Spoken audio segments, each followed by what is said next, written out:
grande honra para mim estar com os irmãos. E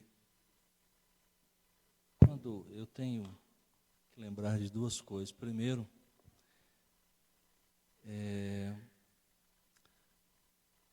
preciso me lembrar que eu estou bem no meio de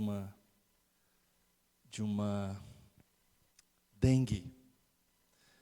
Então eu preciso cuidar aqui em alguns momentos para não forçar muito e também o nosso tempo, né? E foi uma semana difícil, mas eu falei, não vou desmarcar lá com Edgar, não. O reverendo Edgar, com a Igreja Presbiteriana de Alto Paraíso. A gente sabe como isso é, de última hora a gente ter que desmarcar assim, um compromisso, fica meio... Então, os irmãos vão, em alguns momentos em que talvez falhar aqui alguma coisa. Segundo, não estou na minha igreja.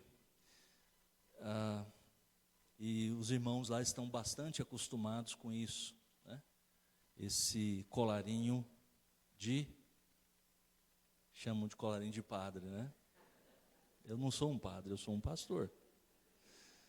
E, na verdade, só contar a história disso aqui para vocês. Na verdade, eu uso desde os primeiros dias do meu ministério. Então, fazem 30 anos, nunca coloquei uma gravata para pregar. Já preguei, obviamente, sem isso aqui, só de manga de camisa. Não há nenhum problema na forma em que o seu pastor prega. Foi algo que eu...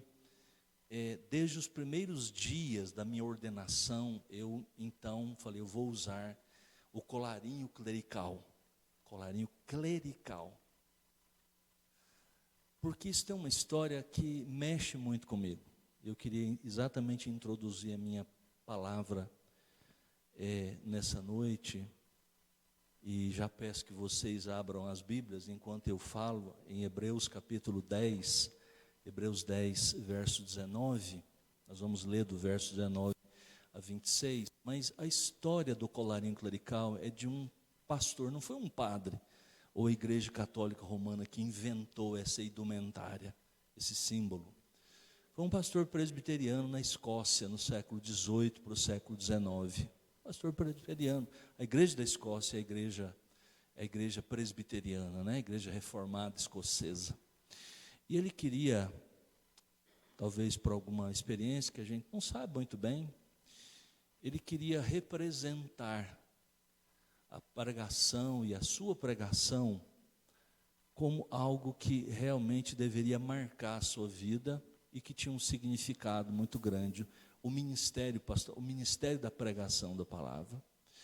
Portanto, ele então inventou essa camisa e que tem essa intertela que passa, na verdade, aqui o pescoço. Por que no pescoço? Para lembrá-lo, ele dizia que ele é como um escravo. Lembre-se dos escravos antigos, não do tempo da escravidão negra, né, do século XVIII, XIX, que o nosso Brasil experimentou, né? Mas os escravos antigos das galés, eles eram, muitos deles eram escravizados por motivo de guerras, perdiam batalhas. Então, eram colocados nele algo aqui, uma espécie de algum ferro, né, que perpassava todo o seu pescoço. E que o prendia, e que ele era puxado por uma corrente. Ele queria que essa imagem ficasse muito clara. Ele tirou desse contexto a imagem deste objeto que prendia o seu pescoço, para que ficasse muito claro, demonstrado de que ele era alguém que não pertencia a si mesmo. Ele não tinha uma mensagem que era uma mensagem dele mesmo.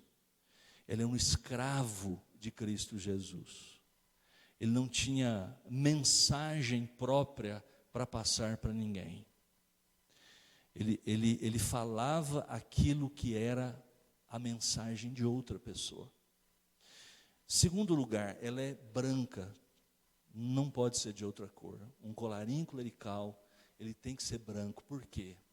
Para falar e apresentar para as pessoas a natureza dessa mensagem.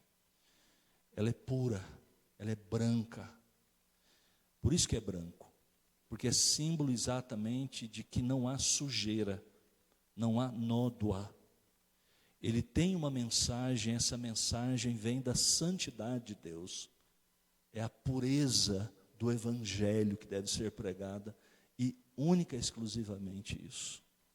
Então, quando aquele pregador pregava, lá no século XVIII, e depois a moda pegou, né, entre os clérigos da igreja, tanto da Escócia quanto da Inglaterra, e passou por todos os, né, inclusive outras igrejas, cristãs, mas de matizes, por exemplo, ortodoxas, católicas e outras mais, ele queria, ou originariamente, não era para ser simplesmente uma indumentária, uma espécie de roupa própria de um clero, de um clérigo, mas era para lembrar que ele era o escravo do Senhor Jesus Cristo, ele não tinha uma mensagem própria, e que essa mensagem era a mensagem do próprio Deus, era a pura e simples mensagem do Evangelho. Aquilo iria lembrá-lo dessas verdades. Agora, eu queria ler o texto da Bíblia com você. Então é por isso que eu uso o colarinho clerical exatamente para me lembrar dessas coisas, que quando eu sou tentado a pensar que eu devo pregar uma mensagem que seja apetecível, seja mais interessante para as pessoas do que a própria voz de Cristo, então eu me lembro dessa intertela que está aqui, que não é ferro, mas é uma simples lembrança de que de fato eu não tenho uma mensagem, eu não tenho o direito de inventar uma mensagem. Eu sou um pregador do Evangelho. Eu não estou aqui para entreter as pessoas, para contar piadinha, e uma mensagem que seja extremamente jocosa e que faça as pessoas irem. Eu sei que aí fora são os mais ouvidos, pode jogar aí no YouTube que você vai ver os pregadores mais bem-sucedidos, são aqueles que contam as piadas e que no final das contas você aperta sim a mensagem, não sobra absolutamente nada de evangelho, de boas novas, de pregação. Eu sei que eles são mais ouvidos, têm milhares, milhões e milhões de curtidas, gostam de falar da sua maneira jocosa, brincalhona, e eu sei disso, e que infelizmente muitas vezes nós somos preteridos, inclusive. Somos deixados de lado porque as pessoas gostam de entretenimento, gostam de ouvir coisas que lhes são apetecíveis, que são interessantes. Mas eu não me importo muito com isso, nós não devemos, aliás, os púlpitos das igrejas presbiterianas, normalmente, né, via de regra, são comprometidos com outras coisas, né?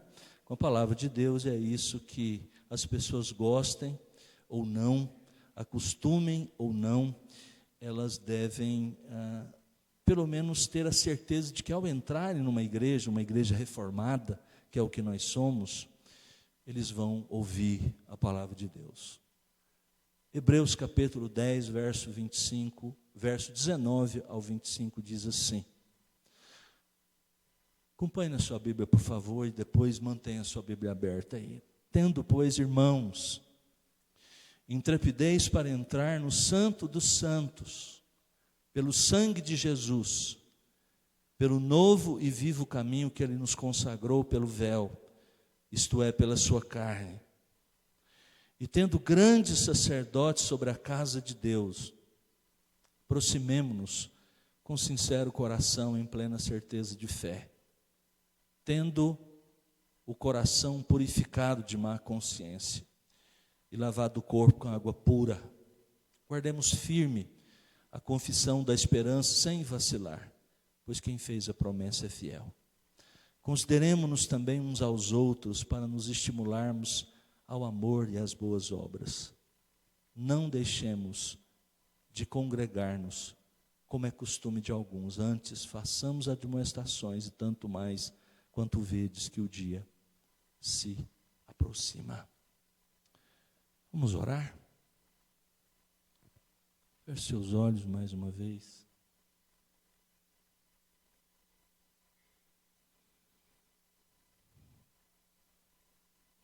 Deus nosso Pai, nós queremos, Pai Celestial, nesse momento, invocar, ó Deus, o Teu nome, buscar, ó Deus, a Sua presença.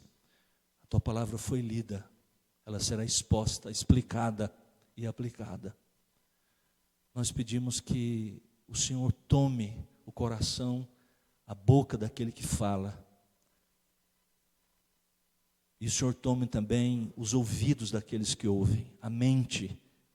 Ó Deus, opera. Pedimos que todos possamos ser edificados agora, em nome de Jesus. Amém e amém. Há um autor, ele foi primeiramente traduzido lá nos anos 70, 80, um pensador cristão, que os seus livros estão aí entre nós até os nossos dias, chamado Francis Schaeffer. Ele escreveu vários livros, e dentre os livros, um talvez mais marcante para mim, é um chamado Como Viveremos. Como Viveremos. O propósito dele, ele diz já na introdução do livro, era de mostrar como as ideias, quando são acolhidas ou descartadas, elas moldaram a ascensão e o declínio da nossa cultura, a chamada cultura ocidental. No primeiro capítulo, ele diz assim, abre aspas, as pessoas são únicas no mundo interior da mente. O que elas são em seu mundo de pensamento determina como elas agem. Isso é verdade tanto para o seu conjunto de valores, quanto é para a sua criatividade ou para as suas atividades no trabalho. É verdade para as suas ações coletivas, tais como suas decisões políticas, e é verdade para a sua vida pessoal. As consequências da sua visão de mundo fluem por entre os seus dedos ou através da sua língua em direção ao mundo de fora. Há um versículo, inclusive, lá no livro dos Provérbios, que diz mais ou menos assim, que aquilo que está no seu pensamento, eles serão expressos através das suas palavras. A sua maneira de viver, de comportar-se neste mundo, é fruto daquilo que está nas suas ideias, daquilo que passa pelo seu pensamento. O homem ou ele vive aquilo que ele acredita. Os seus conceitos, aquilo que ele acredita acerca de Deus, da sua relação com Deus, da relação de Deus com o homem, ele vai demonstrar isso através da sua vida, a maneira como ele cria os seus filhos dentro da sua casa, a maneira como ele trata os seus companheiros de trabalho, a maneira como ele se relaciona com as pessoas lá dentro da escola.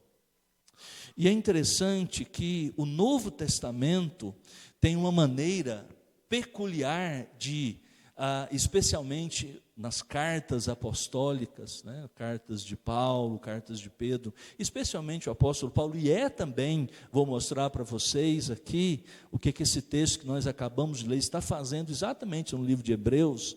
Ele tem uma maneira interessante de apresentar os assuntos. É dessa mesma forma. Pegue, por exemplo, uma carta do apóstolo Paulo, como Romanos, ou uma carta menor, como a carta aos Efésios. São 6 capítulos a carta aos Efésios. E é interessante que você vai notar que do capítulo 1 até o capítulo de número 4, o final do capítulo 3, o apóstolo Paulo, ele estabelece verdades, aquilo que nós devemos acreditar. A mesma coisa ele faz na longa carta de Romanos, são 16 capítulos, do capítulo 1 até o capítulo, no final do capítulo de número 11, ele estabelece verdades acerca de como e no que você, como um crente, deve acreditar. E é a partir, exatamente no caso de Efésios, do capítulo 4 em diante, é que ele começa a dizer, ou a responder a pergunta: como nós vamos viver agora? Do capítulo 1 de Romanos até o capítulo 11, ele falou acerca de em que você deve acreditar, como você deve crer. Quando chega no capítulo 12, lembra lá de como começa o capítulo 12 de Romanos? Rogo-vos, pois, irmãos, pelas misericórdias de Deus, que apresenteis os vossos corpos por sacrifício vivo, santo e agradável a Deus, que é o vosso culto racional. E não vos conformeis com este século, mas transformai-vos pela renovação da vossa mente, para que experimenteis qual seja a boa, perfeita vontade de Deus. Como nós devemos viver? Aquilo que nós acreditamos determina como nós devemos viver. É assim com você, é assim comigo. Assim vivem as pessoas. É por isso que é tão importante, isso é tão caro para as igrejas, nossas igrejas, as igrejas presbiterianas, as igrejas chamadas reformadas, a importância de crermos nas coisas corretamente, de acreditarmos naquilo que de fato vai moldar o nosso pensamento, vai encher e preencher os nossos conceitos nessa vida. Essa carta e esse texto que está diante de nós e que eu acabei de ler para os irmãos, eu espero que os irmãos ainda tenham esse texto aberto, acessado aí diante de você, está exatamente cumprindo esse papel agora dentro do livro de Hebreus, dentro dessa carta aos Hebreus. Você sabe que é a única carta do Novo Testamento, o único livro dos 27 livros que temos no Novo Testamento, que a gente não sabe quem de fato é o autor, porque aos Hebreus está falando exatamente dos destinatários, ou seja, para quem foi escrito. Um grupo, os hebreus, de judeus.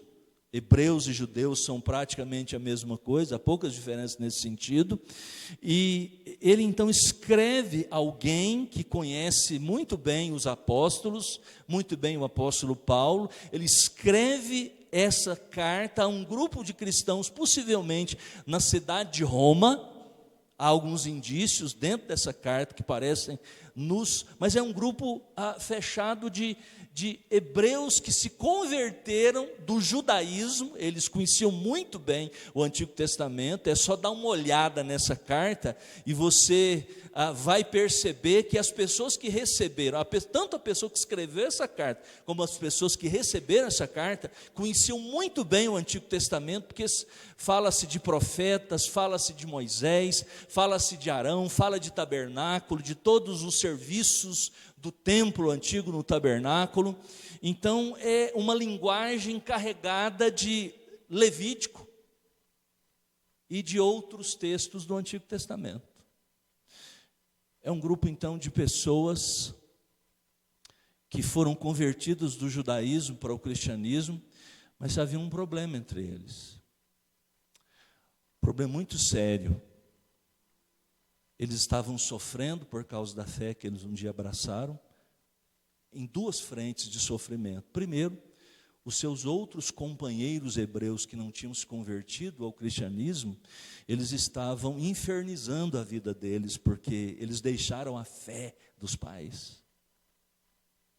E a gente sabe muito bem, especialmente talvez tenha alguns aqui, que fizeram parte de uma família extremamente religiosa, do tradicionalismo das religiões, E eles então, um dia disseram para suas famílias que tinham se convertido ao Evangelho, foram para uma igreja evangélica. Hoje está meio que na moda ser evangélico, então a gente não sabe muito disso.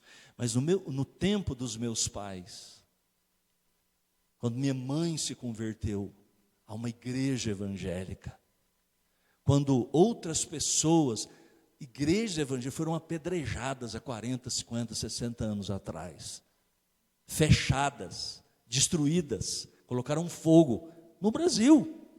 Estão falando do século I, do Império Romano, lá no tempo de Cristo.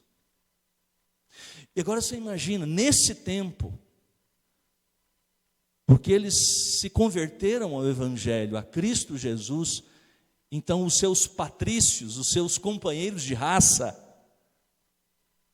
começaram a persegui-los. Mas outra frente de perseguição, também as outras pessoas da sociedade, os romanos. A religião cristã estava incomodando as pessoas, e por causa disso, em muitos momentos, eles tinham que tomar lado da fé cristã diante de decisões, de escolhas que eles precisavam tomar. E por causa disso, então, por um lado, eram perseguidos por seus próprios parentes. Por outro lado, a sociedade em volta deles também, a sociedade romana, os perseguia por causa. Se você continuar lendo esse texto, aí, a partir do verso 28, 29, 30 em diante, desse mesmo capítulo, você vai ver que chegaram ao ponto de que algumas dessas pessoas, esses irmãos nossos, perderam seus bens, perderam emprego, perderam suas casas, por causa da fé em Cristo Jesus. Esse era o grande desafio que eles tinham. Veja, os 10 primeiros capítulos, do capítulo 1 de Hebreus até o capítulo 10, verso 18, esse autor apresentou a fé cristã. E ele apresentou de uma maneira impressionante, por causa deste contexto todo.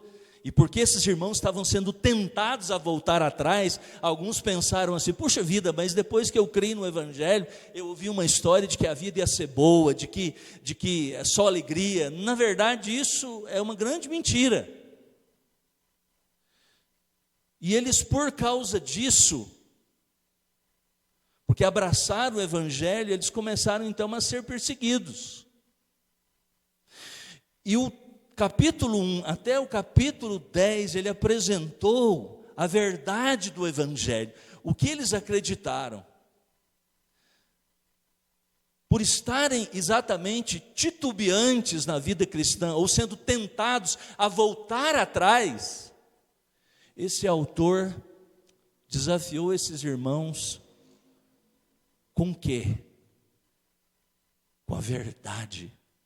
Hoje a gente tem essa maneira humana de querer. Estamos assim com um grupo de cristãos um pouco desanimados, uma igreja também, então vamos fazer um louvorzão, vamos cantar bastante, vamos orar, vamos fazer isso, vamos fazer umas programações. Pastor, essa igreja está muito desanimada, vamos mexer o esqueleto de todo mundo, vamos inventar uns negócios aqui, umas programações. Não tem coisa melhor do que fazer uma galinhada, uma cachorrada, vamos vender aqui umas coisas e vamos animar, trazer um pregador bem animadinho, conta umas piadas, todo mundo vai rir, aí a gente reúne. Mas é assim que muitas vezes nós achamos que vamos renovar, animar a igreja. Você sabe como é que esse autor aos Hebreus animou essa igreja? Com o Evangelho. Os cristãos hebreus estavam desistindo da fé, estavam querendo voltar atrás. Qual a dieta que ele deu? Vamos orar mais, irmãos, vamos fazer. Não. Aqui nós temos o resultado de como um pastor renovou a fé, a vida de crentes desanimados. Essa é a carta aos Hebreus. Ele apresentou Cristo, desde o comecinho. Lembra lá do capítulo 1, verso 1? Eu sei que você já ouviu Capítulo 1, verso 1. Havendo Deus outrora falado muitas vezes, de muitas maneiras aos pais pelos profetas, nestes últimos dias nos falou pelo Filho, a quem constituiu herdeiro de todas as coisas. Defende a divindade de Cristo. Quem é este que vocês estão querendo abandonar? É Cristo Jesus, a expressão exata do ser de Deus. Se vocês podem abandonar, vocês podem deixar, mas vocês estarão abandonando, crucificando para si mesmo o Filho de Deus, o Todo-Poderoso.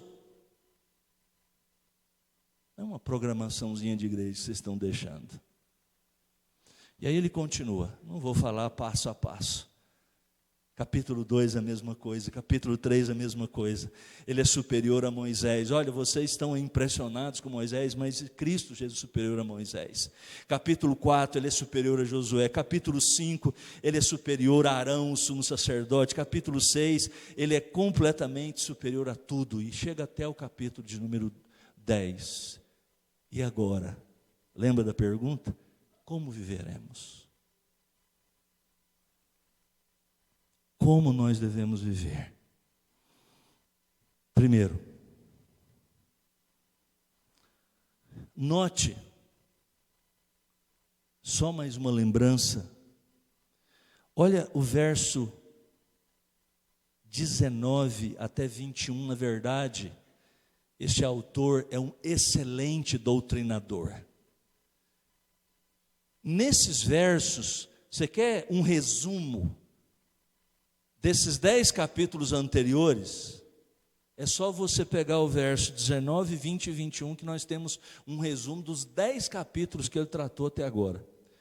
Tendo, pois, irmãos, intrepidez para entrar no santo dos santos pelo sangue de Jesus, pelo novo vivo caminho que ele nos consagrou, isso é, pela sua carne, tendo grandes sacerdotes sobre a casa de Deus.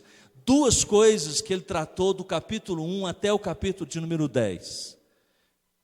O sacrifício de Jesus, do sangue de Jesus. Segundo lugar, que Jesus Cristo é o sumo sacerdote.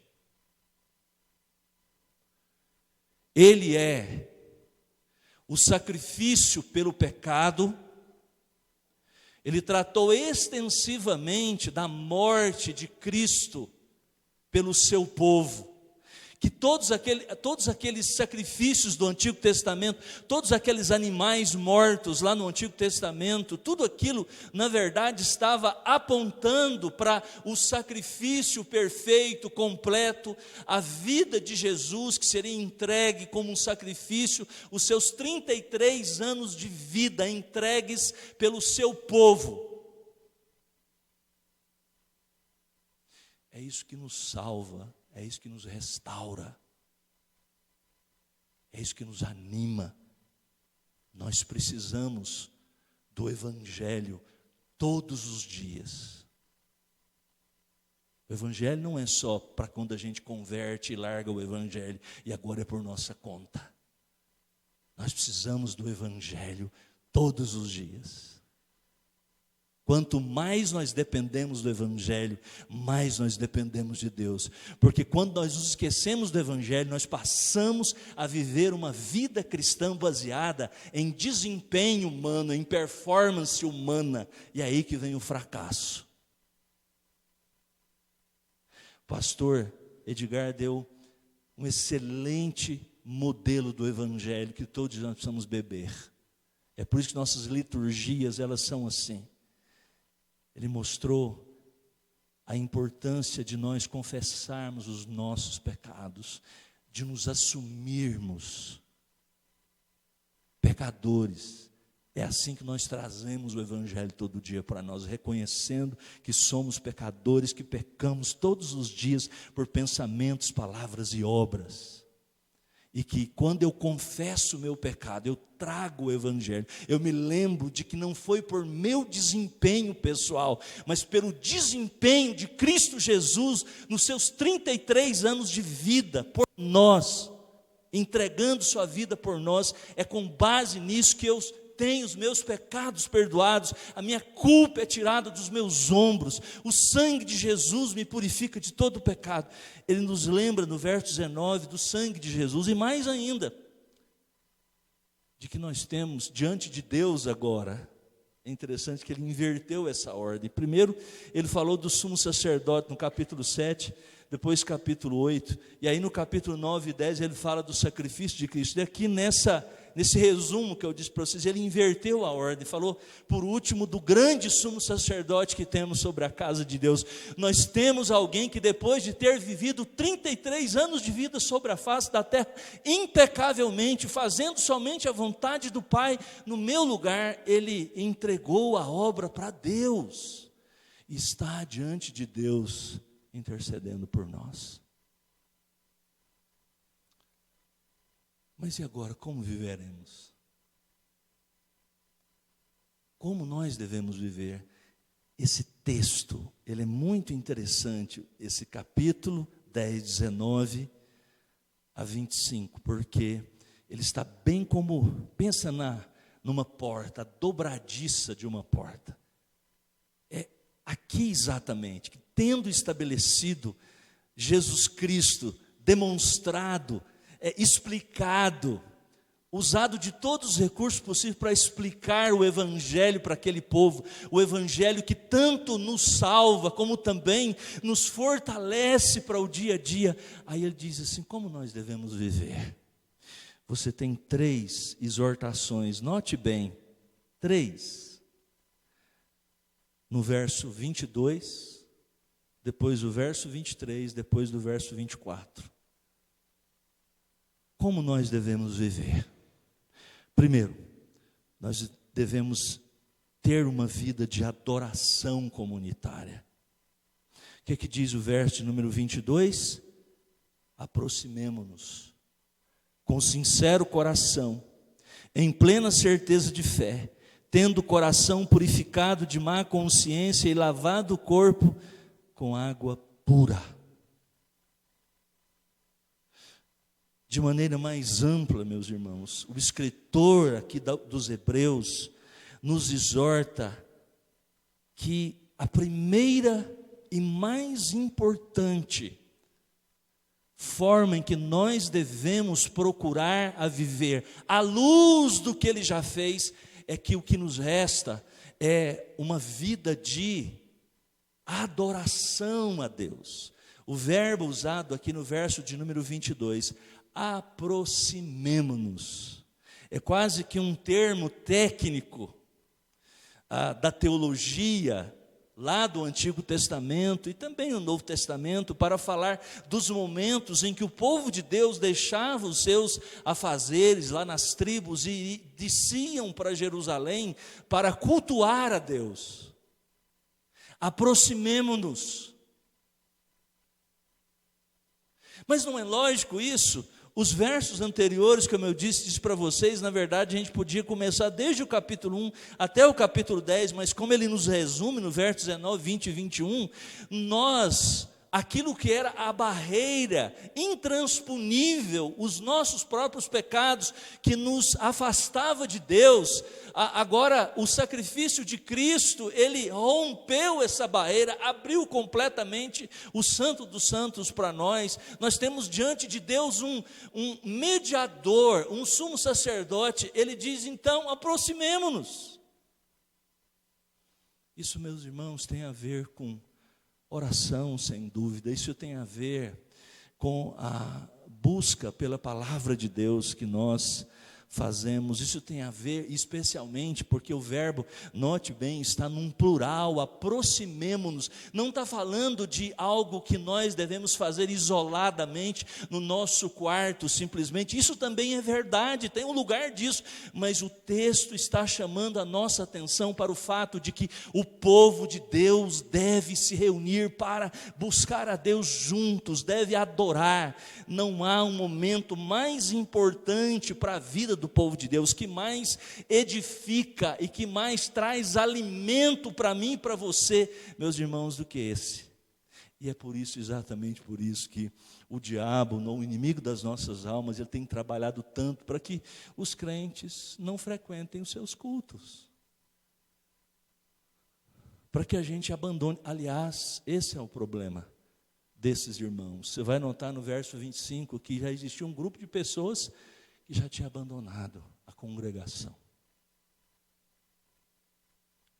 É por isso, irmãos, que nesse tempo de pandemia que já passamos, para os crentes verdadeiros, sinceros, foi um enorme peso. Porque nós fomos em muitas situações privados. Nós tivemos que fazer reuniões online, transmitir mensagens. Nós fizemos isso muito, e certamente fizeram aqui com algum outro tipo de alternativa. E isso demonstrou a extrema importância da comunhão dos santos, do culto a Deus. Não existe culto online, não existe ceia online, não existe, não há possibilidade. A gente pode até transmitir uma mensagem, mas nós precisamos, como povo de Deus, de estarmos juntos. Isso é comunhão. Comunhão nas Escrituras Sagradas tem a ver, irmãos, com a convivência, olhar uns para os outros, suprir as necessidades uns dos outros. Quando o autor de Hebreus diz, aproximemo-nos, ele não está falando de uma aproximação virtual. Aliás, esse conceito nem existia, é verdade, naquele tempo. Mas com toda certeza, isso tem a ver com proximidade, tem a ver com envolvimento da vida, com sinceridade, com plena certeza, diz o texto, com a consciência limpa, com uma vida renovada, porque ele diz, tendo lavado o corpo com água pela palavra, com água pura, que é uma expressão da palavra de Deus. Essas são as diretrizes que devem ser aplicadas todos os dias da semana, certamente, os 7 dias para a vida do cristão, mas com toda certeza tem a ver, especialmente com esse dia, quando o povo de Deus se reúne para juntos cultuar a Deus. Segundo lugar, como nós devemos viver? Não, sem dúvida, em primeiro lugar, é uma vida de adoração comunitária, mas também, em segundo lugar, é uma vida de firmeza confessional. Olha o verso de número 23, ele diz assim, guardemos firme a confissão da esperança sem vacilar, pois quem fez a promessa é fiel.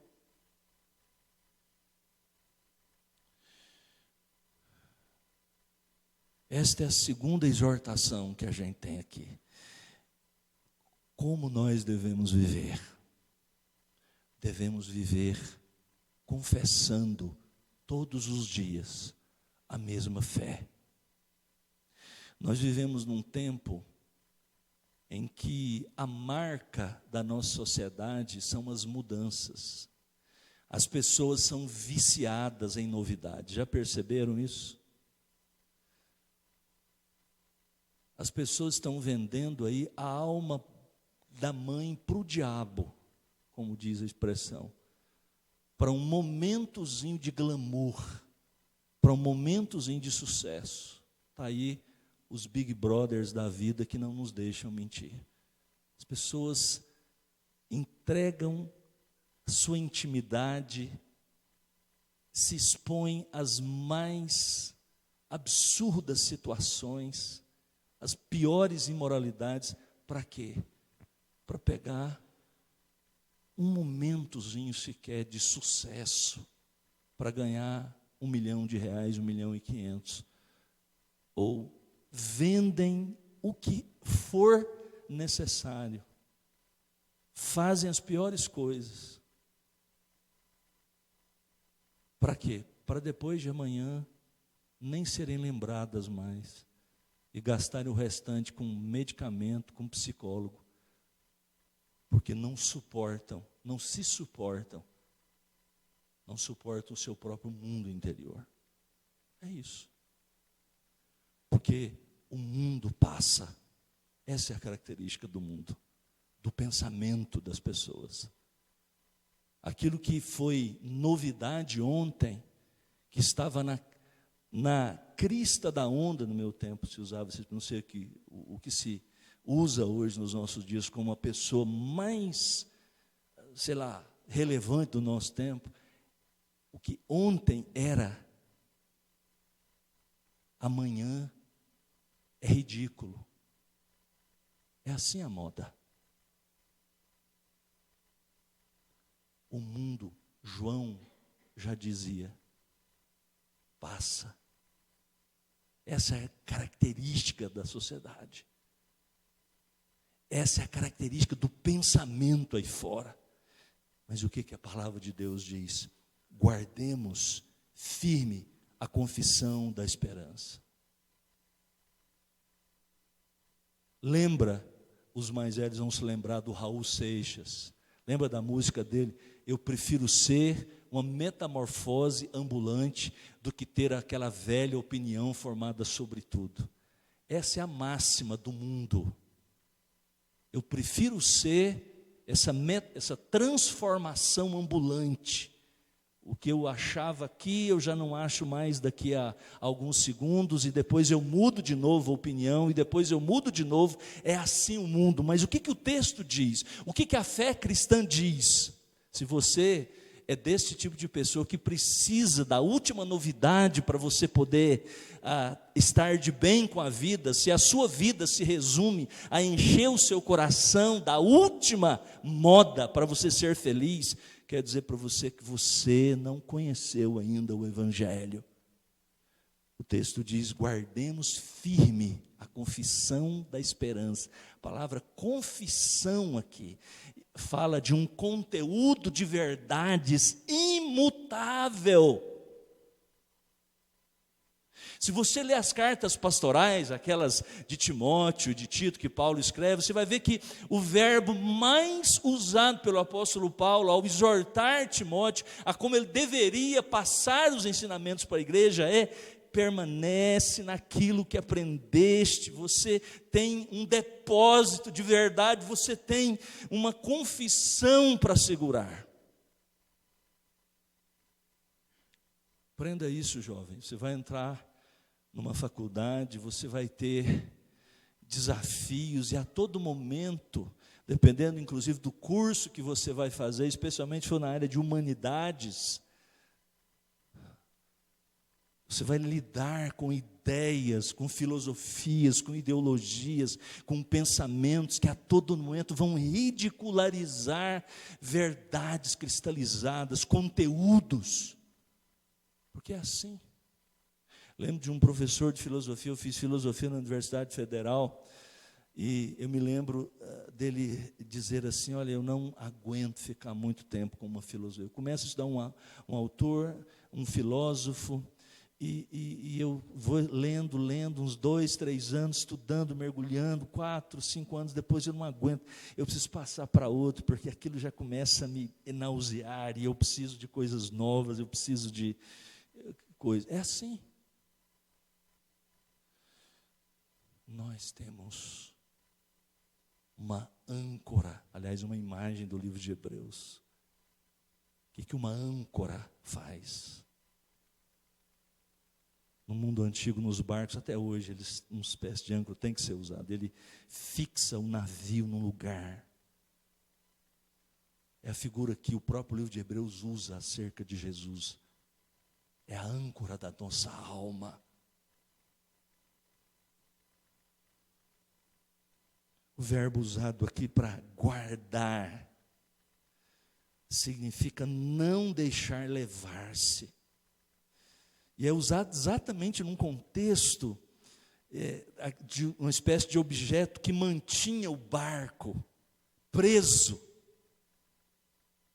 num tempo de tempestade. Ele então fixava ali, bem perto,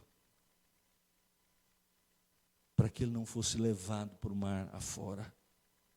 O cristianismo bíblico tem um conteúdo definido e não pode ser modificado. E é impressionante como as igrejas evangélicas, em função, muitas vezes, de mensagens, supostamente tentando trazer um frescor, um ar de novidade, tem muitas vezes não só falado dessas verdades, o que seria correto de maneira nova, mas tem adulterado muitas vezes o próprio conteúdo da palavra de Deus. Cuidado, cuidado com o pregador, dizia alguém antigamente, um pregador antigo, então cuidado com o pregador que gosta de sempre trazer novidades. O cristianismo, ele não tem novidades, são as velhas verdades que foram pregadas pelos apóstolos há 2000 anos atrás. Elas são novas, são novidades quando atingem a nossa fé e renovam a nossa esperança. Mas em termos de conteúdo, irmãos, são as velhas verdades, as velhas doutrinas da graça de Deus. E por último, terceiro e último lugar, como viveremos? Primeiro nós vimos que nós devemos viver nos aproximando de Deus em culto, em adoração. Depois nós vimos então que nós devemos viver firmados, guardando firme a confissão da esperança. E por último, por terceiro lugar, uma vida em atenção ou de atenção aos nossos irmãos. Verso de número 24. Consideremo-nos também uns aos outros para nos estimularmos ao amor e às boas obras. Não, verso 25, modificando um pouquinho aí a ideia no original, não deixando de congregar-nos, como é costume de alguns. Ou seja, como é que nós estimulamos uns aos outros? E como nós somos estimulados uns pelos outros. Se você abandona a comunhão, se você deixa a congregação aqui é o lugar do culto a Deus, se você não vai, se você se priva da comunhão, não há como você ser estimulado. Mas veja, essa terceira e última exortação, ela tem a ver com a preocupação que nós devemos ter com os nossos irmãos. Ele diz, consideremos-nos uns aos outros. Veja, esse mandamento de reciprocidade, ou seja, uns aos outros, está falando exatamente da dimensão da nossa vida em comunhão. Da preocupação que nós devemos ter conosco, porque quando nós estamos com outros irmãos, nós somos estimulados pela fé deles, e também nós nos preocupamos com os outros quando nós estamos juntos, e quando nós cantamos uma canção, um hino juntos, quando nós lemos a Bíblia juntos, quando nós ouvimos a palavra de Deus juntos, nós somos, diz o texto, estimulados ao amor e às boas obras. Aqui, irmãos, há essa exortação que nos atinge, deve nos atingir fortemente. Os nossos inimigos trabalham para que nós não nos importemos uns com os outros. Isso é algo que o mundo, o pensamento mundano, o pensamento inimigo, estimula ao contrário. Para que nos preocupar com as outras pessoas? Pastor, às vezes a gente quer preocupar com uma pessoa, mas dá trabalho demais, é verdade. Nós fazemos muitas vezes como o mundo faz, não nos envolvemos com as pessoas, nem sequer muitas vezes não nos dirigimos a irmãos que a gente sabe está com um problema. Por quê? Porque a gente está com pressa demais, porque vai dar trabalho. Muitas vezes, como no mundo, nós nos aproximamos de pessoas que podem trazer algo de vantajoso para nós.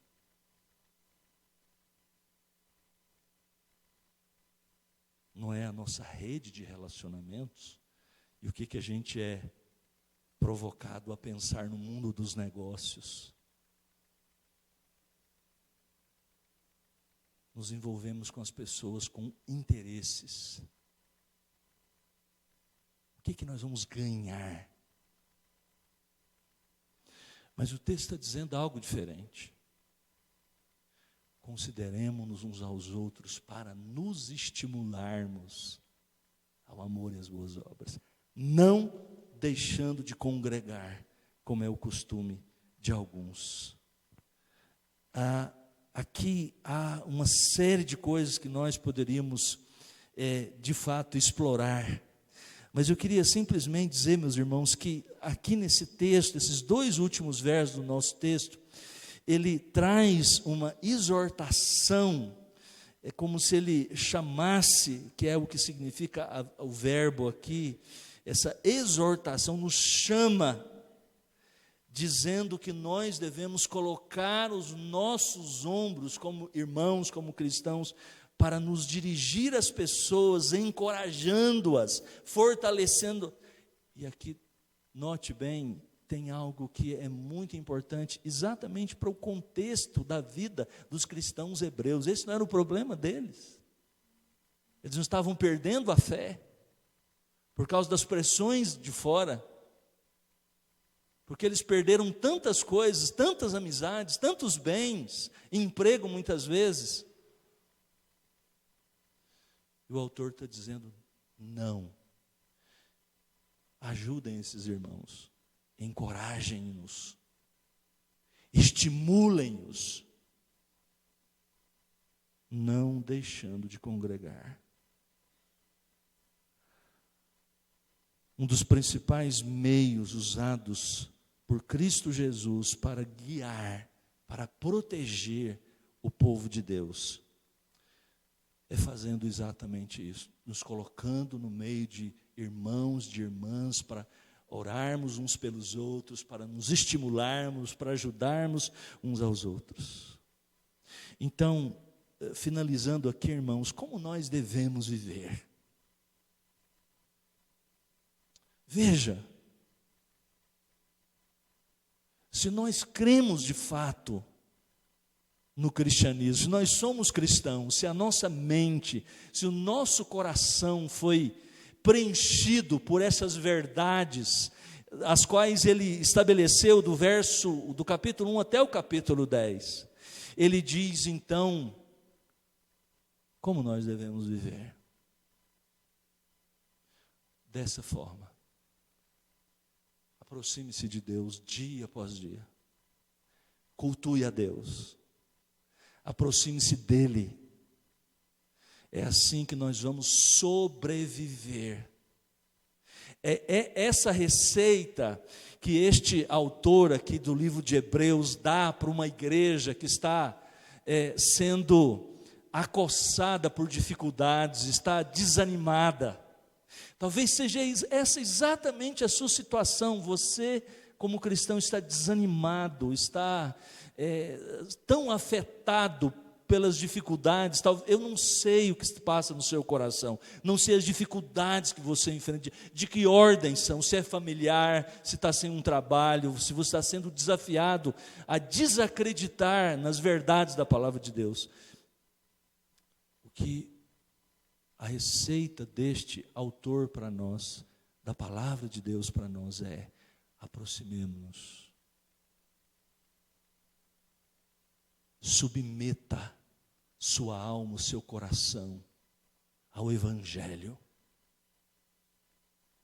Ele vai animar você. Vamos orar? Deus nosso Pai, pedimos que a Tua palavra, e somente ela, venha, Senhor, prevalecer em nossos corações, em nossas almas. Abençoe essa igreja, essa comunidade de irmãos, para que eles possam, ao ouvir essa palavra, ao serem desafiados acerca de como devem viver nesses dias, eles possam desejar ansiosamente praticar essa palavra em nome de Jesus. Amém e amém. Reverendo Edgar, muito obrigado. Obrigado, irmãos. Deus abençoe esse conselho, cada um, a fim de conduzirem essa comunidade na graça, no Evangelho de nosso Senhor.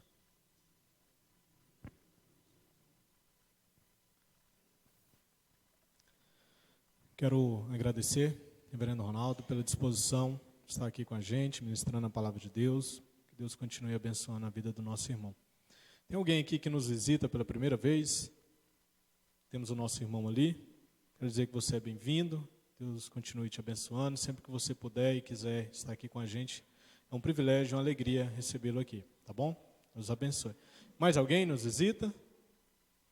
Vamos encerrar então, vamos fazer uma oração final, agradecendo a Deus por esse momento de culto. Pedir aos irmãos que coloquem de pé. Vamos orar ao Senhor. Pai, nós agradecemos ao Senhor por esse momento, por tudo que foi realizado aqui nesse momento de culto público, de adoração ao Senhor. Te agradecemos, ó Deus, porque o Senhor nos despertou, o Senhor gerou em nós a disposição de estarmos aqui nessa noite para cultuá-lo, para adorá-lo. Que o Teu Santo Espírito, Pai, continue a nos abençoar, continue a conduzir a igreja do Senhor. Pai, que o Senhor venha abençoar a nossa semana, que possamos ter uma semana abençoada, guardada pelo Senhor. Que o Senhor venha nos dar a sabedoria de vivermos para a glória do Senhor, de tudo aquilo que fomos fazer, nós possamos fazer para a glória do Senhor. Pai, que o Senhor venha também abençoar os nossos irmãos que estão enfermos, que o Senhor continue abençoando a recuperação da saúde desses irmãos, que o Senhor continue conduzindo, que a boa mão do Senhor continue intervindo providencialmente sobre a vida desses irmãos. Pai, também nos dê um restante de noite abençoada, assim como o Senhor nos trouxe em proteção, nós rogamos ao Senhor para que nos proteja a nossa ida até os nossos lares. É no nome de Jesus que nós oramos ao Senhor. Amém. Os irmãos...